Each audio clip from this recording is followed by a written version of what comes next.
Bonjour à tous. Donc aujourd'hui, on va passer à travers les outils de numérisation et la numérisation comme telle. Donc la première chose que vous voulez faire, c'est de vous assurer que vous avez une géodatabase. Donc vous pouvez utiliser celle qui est créée par défaut lorsque vous créez votre projet d'ArcGIS. Ensuite, vous voulez créer un Featured Dataset. Donc vous faites clic droit sur la GDB, New Featured Dataset.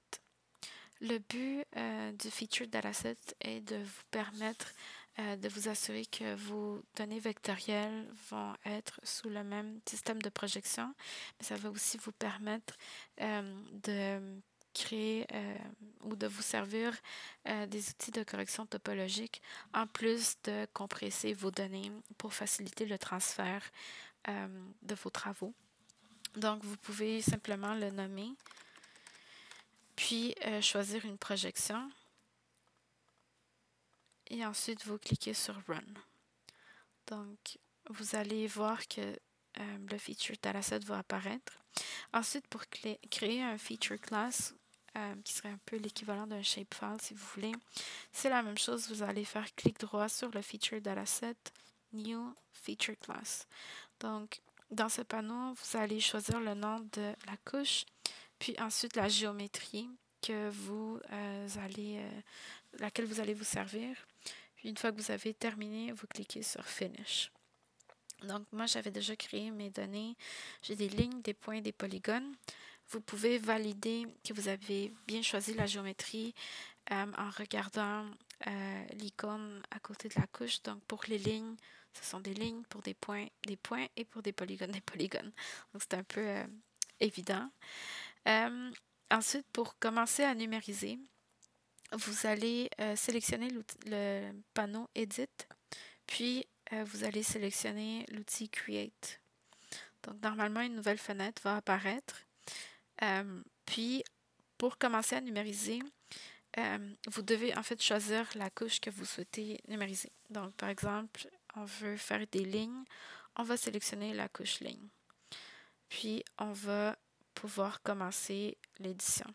Donc, une fois que vous avez fini, vous avez l'option de faire double-clic ou bien vous pouvez simplement cliquer sur la boîte ici, puis ça va confirmer votre numérisation. Lorsque vous avez fini, vous allez simplement cliquer sur Save pour sauvegarder les modifications que vous avez portées sur chaque couche. Puis vous pouvez sauvegarder également votre projet pour vous assurer de garder la même emplacement, la même mise en page sur laquelle vous avez travaillé présentement. Ensuite, donc vous avez plusieurs outils de numérisation. Je ne vais pas passer à travers eux, vous pouvez les explorer, mais c'est sensiblement des outils pour pouvoir modifier certaines choses que vous avez faites lorsque vous avez numérisé. Vous pouvez diviser ou couper. Vous pouvez fusionner. En fait, ici, c'est pour séparer. Si vous pouvez fusionner des polygones ou des lignes, peu importe.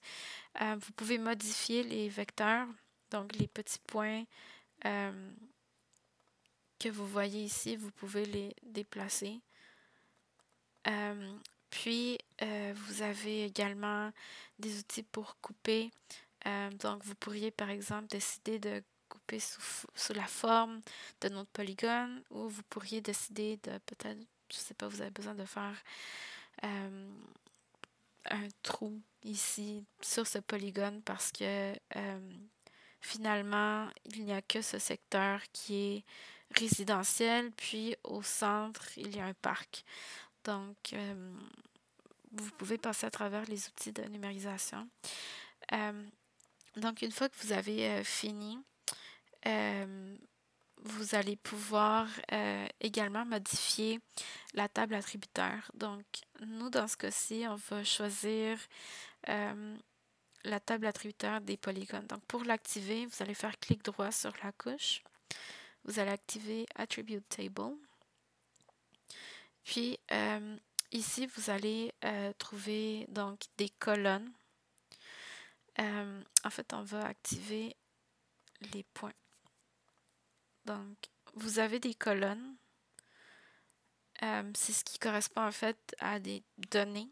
Donc, vous avez les types de données par rapport aux colonnes et vous pouvez ajouter des informations. Puis, les lignes vont correspondre aux entités qui ont été numérisées. Donc, comme vous pouvez voir, si je sélectionne la ligne 1, c'est ce point qui va être activé. Puis, ce point a des informations par rapport à chaque colonne, ou des fois, il n'y en a pas. Donc, très important de faire la différence entre colonne et ligne.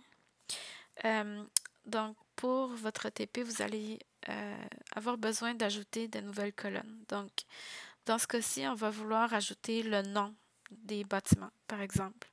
Donc, on va cliquer sur Add, toujours dans l'environnement de la table attributaire. Puis, il va y avoir un nouvel onglet qui va apparaître. Donc, celui-ci s'appelle Fields.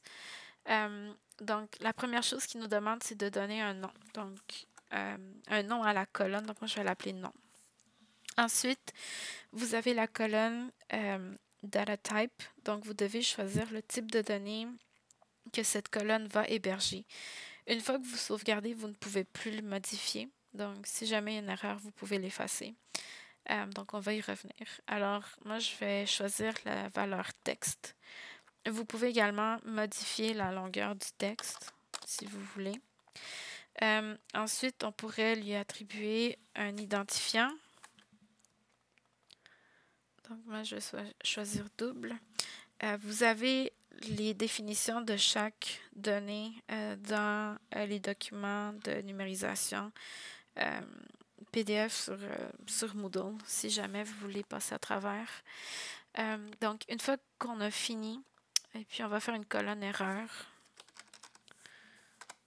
Donc, une fois qu'on a fini, on va sauvegarder. Puis, si on revient à notre table attributaire, on va voir une série de colonnes apparaître. Vous pouvez également, comme je vous disais tantôt, décider d'effacer une colonne. Donc, vous allez faire clic droit sur les boîtes, puis dire effacer et sauvegarder. Et si je reviens... Oups.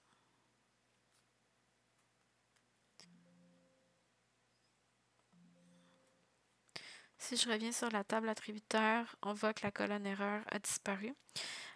On peut aussi modifier l'emplacement des colonnes si on décide d'avoir l'identifiant numérique ou peu importe, n'importe quelle autre donnée en premier.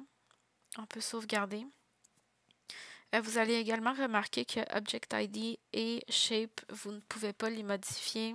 Ce sont des informations par défaut créées pour chaque donnée, pour chaque couche. Donc, comme vous avez vu, j'ai modifié, puis la modification s'est faite sur la colonne. Donc, on va dire qu'on veut nommer une série d'édifices avec le même nom parce qu'ils correspondent à une même catégorie. Donc, on va dire la catégorie A. Donc, très important de noter que sur la table attributaire, donc, elle est très sensible aux données que vous entrez. Donc, si je choisis de représenter A majuscule et A minuscule avec la symbologie, clic droit sur la donnée, symbologie, et puis je sélectionne Unique Values et je choisis Non. Vous allez voir que A majuscule et A minuscule sont identifiés comme deux entités complètement différentes. Le logiciel ne va pas les reconnaître comme la même chose. Donc, c'est très important de faire attention lorsque vous allez inscrire les descriptions de l'occupation du sol. Mais vous pouvez, par exemple, décider, on va dire que tous ces édifices-là font partie de type d'édifice A. Donc, on peut venir dans l'outil Calculate, toujours dans l'environnement de la table attributaire. Puis, vous allez sélectionner la bonne colonne. Dans ce cas-ci, nous, c'est la colonne non. Et ici, dans non égal, vous allez écrire entre guillemets A. Puis vous cliquez Apply. Donc, de cette façon, vous vous assurez à ce que tous les points A vont avoir la même écriture, la même description, la même syntaxe. Même chose pour les autres points.